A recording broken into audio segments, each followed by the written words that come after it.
I found out my husband was cheating at our anniversary dinner. Our 10th wedding anniversary was supposed to be perfect. New restaurant, candlelight, babysitter booked weeks in advance.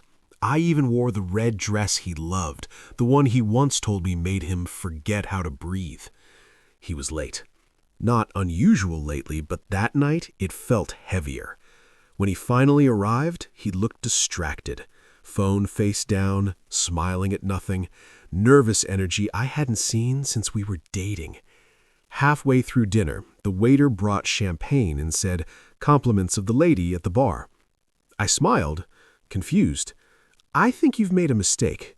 The waiter pointed behind me. At the bar sat a woman in a black dress staring straight at my husband. She didn't look embarrassed. She didn't look surprised.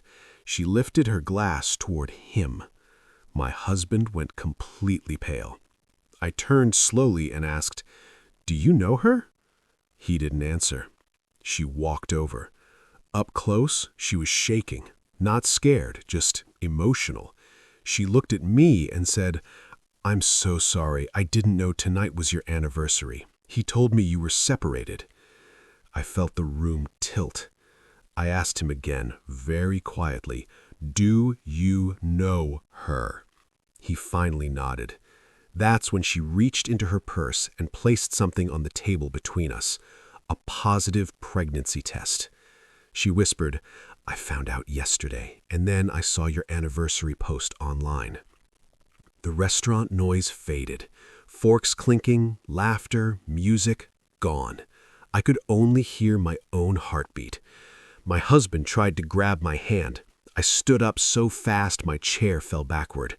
I looked at him and said, loud enough for nearby tables to hear, "You let me plan an anniversary while you planned a future with someone else."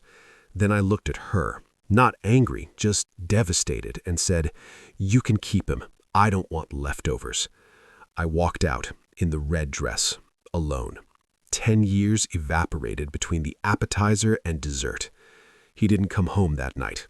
The next morning, I packed his things into boxes and stacked them by the door. When he showed up, eyes red, voice shaking, I handed him his wedding ring. He begged. He cried. He swore it was a mistake. I told him, "So was marrying you." The divorce finalized 6 months later. She kept the baby. I kept my dignity.